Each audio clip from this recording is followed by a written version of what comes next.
What's up everyone, welcome to Kai's channel. Today we'll be reviewing this, the X1 Crossbone Gundam from Metal Build. The X1 Crossbone Gundam is one of those Gundams that is very well received but yet does not have an actual anime adaptation. But it did appear in many video games that boosted its popularity despite not having an actual anime. And this is the first product of its series on the Metal Build. So let's get right into it and see how it is as a product. So coming right out of the box is the first layer. Now clearly you can see right off the bat are these two beam effects, which I'm not sure what they are for right now, but we'll find out later. And then right next to it there are two sword-like beam effects as well, right here on the right. And then you have these two chains here, which probably links to some of the parts on the main body. And then you have in the middle are the different type of hands that you can change into. And then you got this gun, and then I believe it's a sword handle, as well as this parrot-like robot. And at the bottom you have more beam effects, and then it's the core fighter. And then you have another blades on the right bottom corner. Next you have is the second layer. Now the second layer it mainly consists, which I believe is the cloak of the X1 Gundam, which you have right here in the center, and then it's probably some of the accessories that it goes with it. Last is the stand. Unlike the usual stand, it's not in white and it's in different color. But other than that, it looks like the same thing. Alright, let's take them out and go through them. So starting off, we have is the core fighter. Now the core fighter, I'm really impressed. The amount of details they have put into it, it's incredible. As you can see right here, the front of them, you have the transparent plastic as the cockpit. You can actually see through inside into it, and then there's a little seat inside it. Although there's no pilot inside, but still, it's very detailed. And on the two sides, there is the beam saber handle, which is white, and then you have the gold really nicely into it. And at the back, you have the booster. Now the booster, you can see it's covered in white, in a matte white, and then you have all these fine lines that's in gold. And then of course with a little more decals on the back, which is red, and then there's some silver on it, and it looks really awesome. Not to mention on the back of the booster, inside it, it's also colored really detailed. So I'm definitely impressed just with the start of the core fighter. Obviously the core fighter can also be transformed and then mounted onto the X1 Crossbone. And we'll get to that just later. Here is the main body of the X1 Crossbone Gundam. Now it looks amazing. You can tell right here that it's mostly in white, and then you have gold all around it with the matte black, which looks more like a very dark gray instead of complete black, but still I'll just call it black. And then you have the gold. There's actually two tones of different gold. You have one that looks a little pale, which is on the antenna and also in the main body and also on some parts of the legs. You have the darker gold, which goes on the thinner lines near the decals and within the cracks of certain parts as well.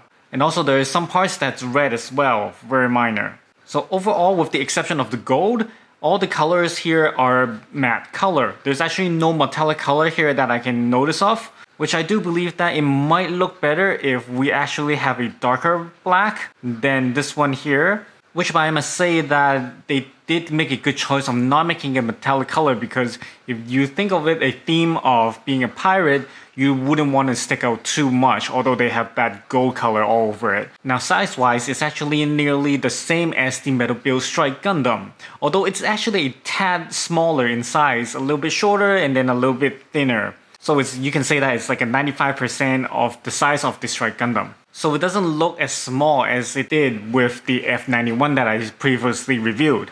So in terms of movement, it's actually pretty agile. You can see the arm, it actually bends all the way. Now I try to not touch the shoulders so that it won't scrape the decals on the shoulder part, but it can actually touch all the way to the shoulder without leaving any gaps to it. And not only that, but the shoulder part is also moved independently, so that you can see on the right arm that you can actually turn it 180 degrees. And as for the legs, you can see that it actually bends all the way to the back on the knee part. But what I find is exceptionally well is that on the thigh, maybe it's the uniqueness of the Crossbone Gundam. The flaps on the waist armor actually goes all the way above the horizontal line, which you don't see often with other metal builds. And thus, allows the thigh to move in further up onto it, just like you see right here, which the other Gundams usually can't do. And so you can actually make more poses with the ability that it can move on. So let's put the core fighter into the X1. So in order to put on the core fighter, you first have to swing the tip of the core fighter all the way down, and then flip up the beam saber handle all the way up. And all that's left is to put onto the X1 crossbone, and you're done. But be careful when you're putting it on, where the beam saber has to go through the little tunnels near the neck, and so you have to be very careful not to scratch it within it, especially on the gold part of the beam saber handle. So just be careful on that. And lastly, you just flip up the panels at the back to the X shape, and then turn the thruster 90 degrees, and then you're done. And here it is. Now this completes the X1 Crossbone Gundam, the basic version. Obviously with the thruster panels open at the back, you have that cross right which symbolizes the crossbone, and then the beam saber handle has now become the shoulder Vulcan. Not to mention the inner panels of the thruster, it's a metal color with the thruster itself, it's on a bronze color. Very nicely painted, which does a really great job on that. So let us go through the accessories and then we'll put them all together, and then I'm gonna introduce the gimmicks. So here it is as the weapons. So on the left it's the Buster gun, which is basically a handgun for the X1, or more like a pistol, I would say. It's colored really nicely. You can see that it's mostly white, but you have the two tones of different golds that makes it very unique, along with the gray on the tip of the scope and also the barrel. So it looks very unique and very nice. Next to it on your right is the Beam Zember, which is basically the beam sword for the X1. Now you can actually attach two different types of beam effects onto the Beam Zember. One is just straight out, and then you have the other one that's a little bit curved, so it makes it look like it's swinging. So both of them looks really nice, and you can choose whichever you want for your display, which is pretty awesome. And the last little piece you can see there at the top, it's actually a grenade. Although it's very small, don't underestimate it. It does have a little bit of coloring, a little on the yellow, and also there's a silver on the ring of it.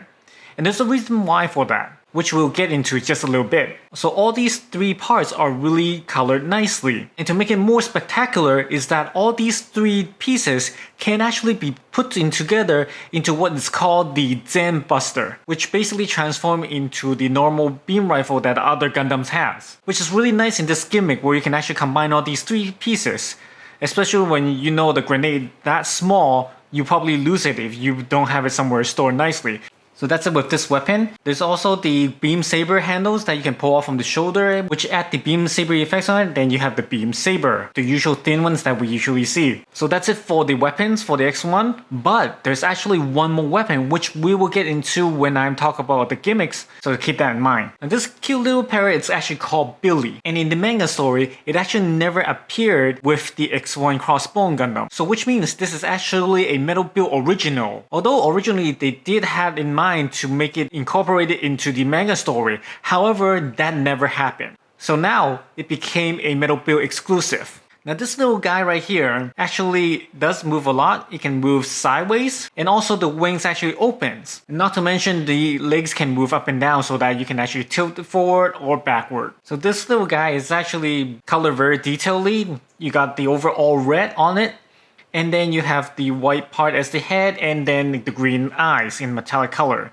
The wings has the metallic blue on it as well, making looking really nicely, just like a parrot. And I'm actually really impressed with Bandai coming out with some mecha like this as an original. Alright, let's go back to the X1 and talk about its gimmicks. So here it is after it's combined. Now let's go through the gimmicks. So starting with the shoulder, you can actually pull out the entire shoulder out a little bit for more movements. And also the shoulder armor, the front piece flap can be open.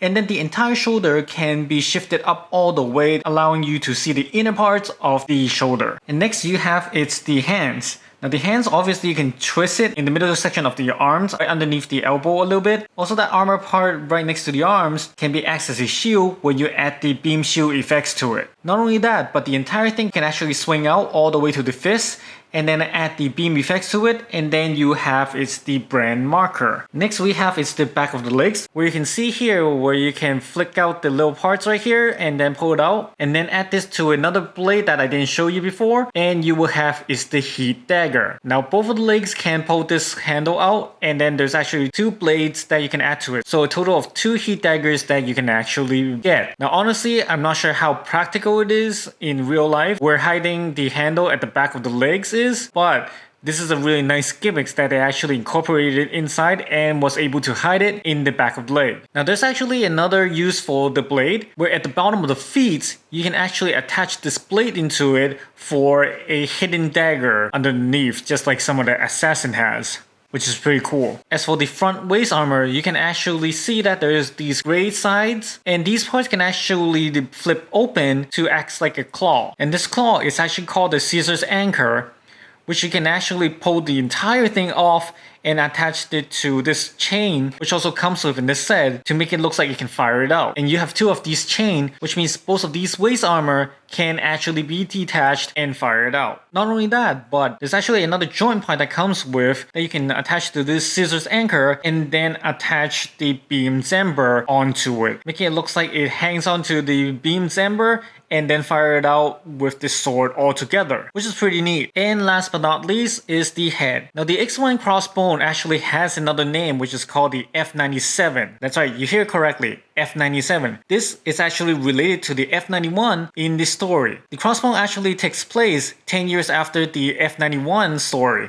So that's why this model right here, it's F97. And just like the F91, the head does have a gimmick, in which is nearly the same. If you flip the back part open, the mouth will open, revealing the inner mouth in it. Now that's not all, but this set also comes with another head, just like the F91, where there's an untransformable head. And this one, it actually comes with an eye patch. Now this eye patch actually connects to the antenna, which means that you can technically take this off and swap it with the other antenna to have it onto the transformable head. So next we have is the cloak, which is the ABC mat. Now this ABC mat actually is a cloth right here.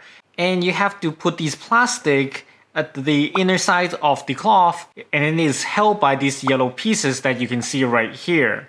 And there's tons of them. I must say that these little yellow pieces don't look that great to match with the overall X1 color. It is because it's just plastic yellow and it doesn't match with the entire setup. That's not all. There's also other issues with it where it's just very tedious for you to do to clip on every single one of them, especially when the holes on them is very small and you have to put it through the cloth, especially on the side of the cloth. You have to double fold it, which means you have to go through 2 layers and then clipping onto the plastic, which is very difficult to do for someone who have big hands.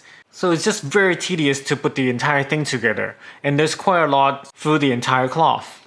What's nice about it though is that after it's done, it looks very nice. It's just the process of putting it together, it's tedious and very annoying. For the 2-piece that's very near the centerpiece, it is different from the others, and these 2 pieces don't come in extra. So just to make sure when you're putting it on together, don't lose these 2 pieces. There's no extra for it. Last we have is the stand. Now the stand is unlike your usual stand where it's completely white with some design on it. This one, you have a new look to it, which is the light gray you see right here, and then you have it's the logo with the crossbow on it. And then underneath it, you have the model number XM-X1 with the Crossbone Gundam X1 label below it. You have this elegant design all around the text, and all 4 corners have this design on it as well. It's a simple design, but it looks really great.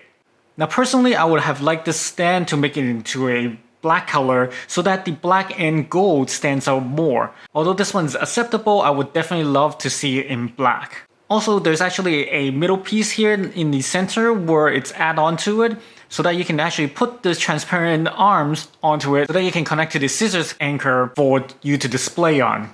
So if you don't actually use it, you don't have to use this piece at all. So in conclusion, this piece is a really good piece and I really recommend it.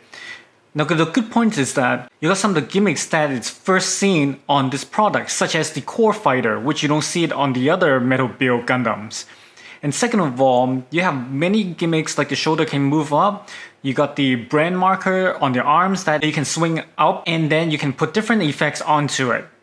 Not to mention that on the heat dagger handle that it's hidden in the back of the legs, that's done really well. Also, you can put that dagger knife on the feet as well. Now the weapons you can use it separately, it's nicely colored, and you can also combine it into the Zen Buster. And also the head, it's like F91 you can open. So these are the good points that it comes with. Now, as for the not so good point, they're not bad points, but they're just relatively not as good as the points that I mentioned. For example, the coloring on the chest piece, the black, where it's not really a solid black color, but it's a very dark gray, which they could have done better by making it much darker. So that's something that's under my preference. And also on the ABC mat, it's just too tedious to put that every single small points onto it, and it's quite annoying this overall experience. But nevertheless, the ABC mount looks great when you put it onto it. It's just they could have done a better way to make that. And lastly is the side of the waist. You have to turn the cover 180 degrees in order for it to show that hole for the weapons to put on the side,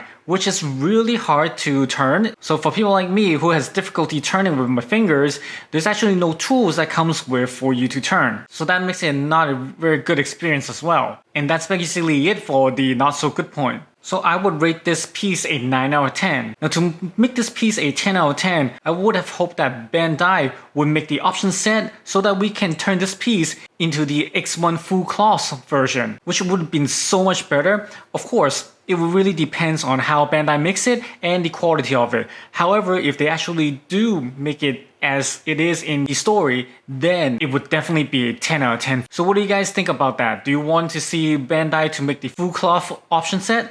Let me know in the comments below. So that's it for today's video. Hope you guys enjoyed and find it useful. If you like, please hit that like button and subscribe to my channel for more videos. I'll see you guys next time. Thank you for watching.